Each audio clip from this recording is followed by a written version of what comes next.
सीतापुर गांव में मोहन अपनी पत्नी संगीता के साथ रहा करता था। मोहन के खानदानी बहुत सारा खेत था, इसलिए मोहन खेती करता था। खेती से भी मोहन का अच्छा खासा अर्निंग हो जाया करता था। एक रोज मोहन संगीता से बोलता है। संगीता में क्या सोच रहा था कि वो जो मेन रोड के पास जमीन है वहां पर घर बना लिया जाए, फ्यूचर में काम आएगा। हाँ, मैं एक बोल रही सोने का चैन बनवाने का, तो वो तो बन नहीं रहा आपसे, और चले घर बनवाने। अरे भाग्यवान, कलयुग चल रहा है और सोना में कलयुग का वास होता है। सोने की चीज पहनने से बुद्धि भ्रष्ट हो जाती है। चलिए जाइए, आपको तो बहुत पता है। इतना कहकर संगीता अंदर चली जाती है।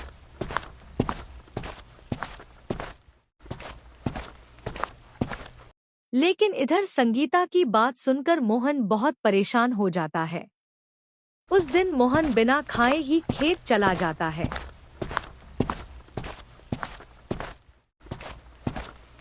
कुछ देर बाद वहां संगीता आती है तो देखती है कि मोहन तो चला गया है।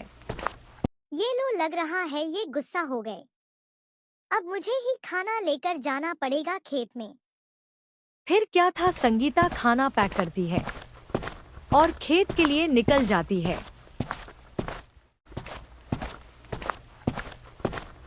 इधर जब मोहन खेत पहुंचता है तो वो देखता है कि उसके साइड वाले खेत में खूब सुंदर गन्ना लगा हुआ था, जिसे देखकर मोहन हैरान हो जाता है, क्योंकि उससे एक दिन पहले वो जमीन खाली थी। अरे ये कैसे हो सकता है? कल तक तो यह जमीन बिल्कुल बंजारा थी, आज अचानक इतना सुंदर गन्ना कैसे लग गया? खैर, मुझे क्या अपना काम करूं, नहीं तो ज्यादा लेट होगा। मोहन उस गन्ने के खेत पर ज्यादा ध्यान नहीं देता और अपने खेत में काम करने लगता है। तभी वहां संगीता पहुंचती है खाना लेकर। लीजिए, खाना लाई हूँ, खा लीजिए। मैं नहीं खाऊंगी, अभी मुझे भूख ना लगी, तुम जाओ यहाँ से। गुस्सा हो क्या आप? अरे तुम्हारा गजब हाल है, मैं बोला भूख नहीं है तो इसमें गुस्सा के क्या बात है?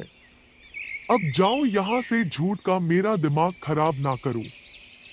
मोहन की ऐसी बात सुनकर संगीता को बहुत दुख लगता है और फिर वह मोहन से कुछ नहीं बोलती और खाना वहीं रखकर चले जाती है। संगीता के जाने के कुछ देर बाद मोहन को बहुत तेज भूख लगती है और वो झोला में से खाना निकालकर खाने लगता है। खाना खाने के बाद फिर मोहन फसलों को पानी देने लगता है। तभी मोहन को गन्ने के खेत से बहुत डरावनी आवाज सुनाई देने लगती है, जिसे सुनकर मोहन डरने लगता है।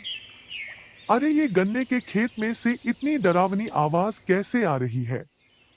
फिर मोहन हिम्मत करके डरते हुए गन्ने के खेत के पास पहुंचा। जब मोहन वहां पहुंचा तो किसी की हंसने की आवाज सुनाई देने लगी। हंसी भी पूरा डरावनी थी, जिसे सुनकर मोहन और डर जाता है। फिर जैसे तैसे मोहन हिम्मत करके बोलता है, अरे कौन है भाई? तभी से डिस्टर्ब करके रखा है, बाहर निकलो तो। मोहन की आवाज सुनकर गन्ने के खेत में से एक खतरनाक और दिखने में डरावनी चुड़ैल निकली।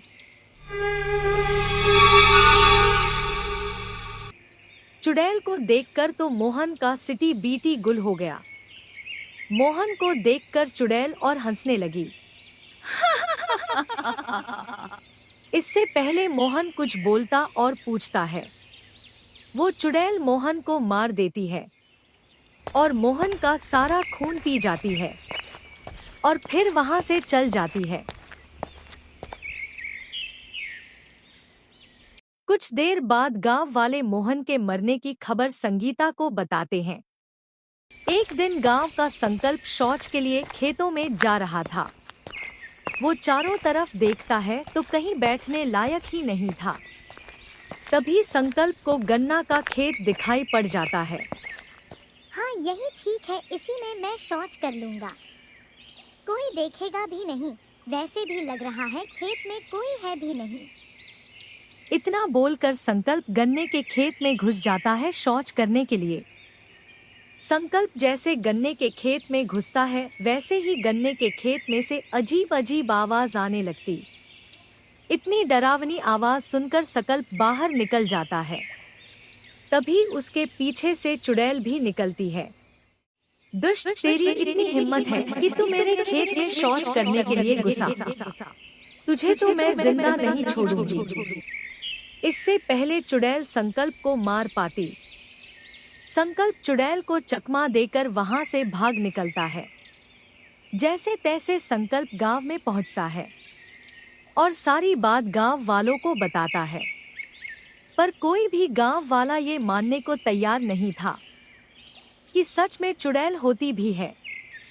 अरे चलो सब अपना अपना काम करो, ये सब फालतू की बातों में कुछ नहीं रखा है। ऐसा बोलकर सभी गांव वाले वहां से चले जाते हैं। ये सब तो मेरी बातों का यकीन ही नहीं कर रहे हैं, सब मारे जाएंगे सब। संकल्प उदास होकर वहां से घर चला आता है।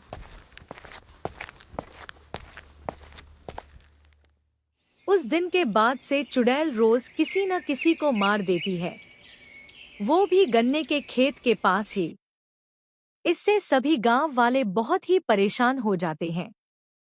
परेशान होकर सभी गांव वाले गांव के प्रधान के पास जाते हैं और सारी समस्या प्रधान को बताते हैं। ये तो बहुत गंभीर बात है, अभी तक आप सब बताएं क्यों नहीं?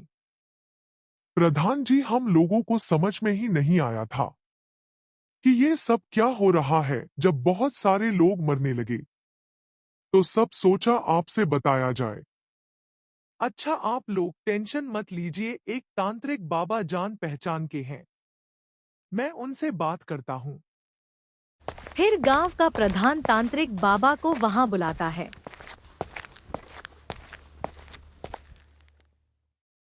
बेटा, मुझे उस खेत में ले चलो जहां ये सभी लोग मर रहे हैं।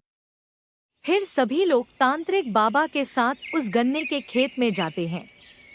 उसके बाद वो तांत्रिक बाबा उस खेत की मिट्टी को उठाकर अपने तंत्र विद्या से ये पता करते हैं कि ऐसा क्यों हो रहा है। गांव वालों, इस खेत में एक चुड़ैल रहती है। आज कुछ दिन पहले वो जलकर मरी है गांव के बीचों बीच। कोई गांव वाला उसे नहीं बचाया, इसलिए वो सभी को अपना दुश्मन समझ रही है और सभी को मार रही है। बाबा, इस चुड़ैल से हम लोग बचेंगे कैसे? मैं चुड़ैल को मुक्त कर दे रहा मंत्र से। उसके बाद वो तुम लोगों को परेशान नहीं करेगी। फिर तांत्रिक बाबा मंत्र द्वारा उस चुड़ैल को मुक्त कर देते हैं।